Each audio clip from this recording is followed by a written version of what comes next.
Security on your side at 6.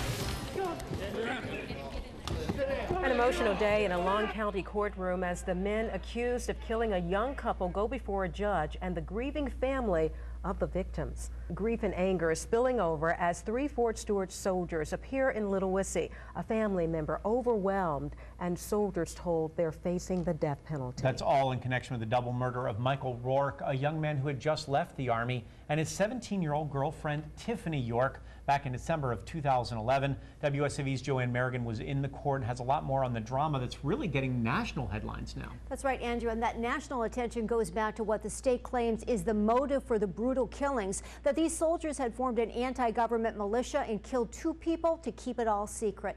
But today we were painfully reminded that this is not headlines to families who've lost everything. Despair likely set the stage for this scene as a family member lunged at one of the soldiers.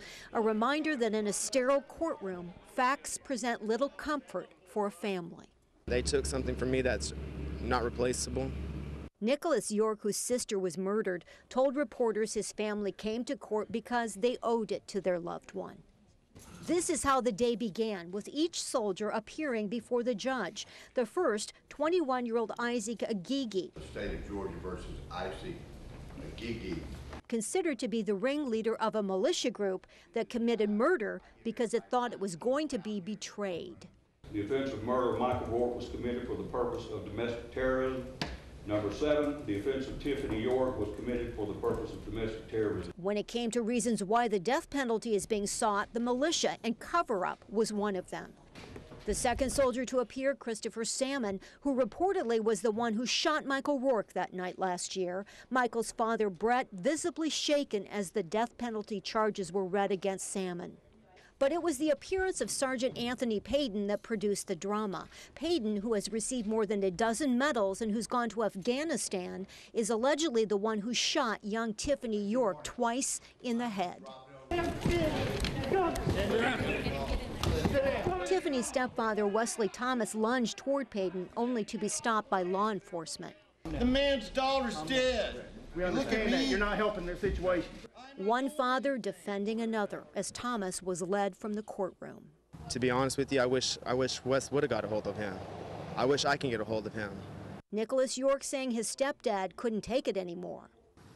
Wes, he just has a lot of anger built up for these 4 individuals. How much, because he's seen what it done to a family, how much stress it put us through. It just tore us all apart. We missed Tiffany tremendously. And she was just a beautiful person. You'd never think Tiffany would get tied up with these type of guys.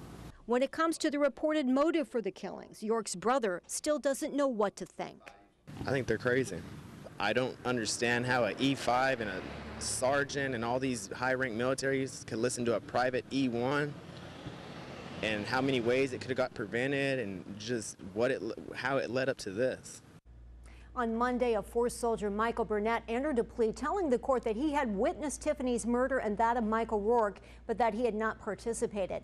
Now the death penalty charges have been filed. A long process will begin for defendants and the families of the victims. Nicholas York told us, as far as he knows, his stepfather is not facing any charges because of what happened today. He says Mr. Thomas was allowed to go home after he was able to calm down.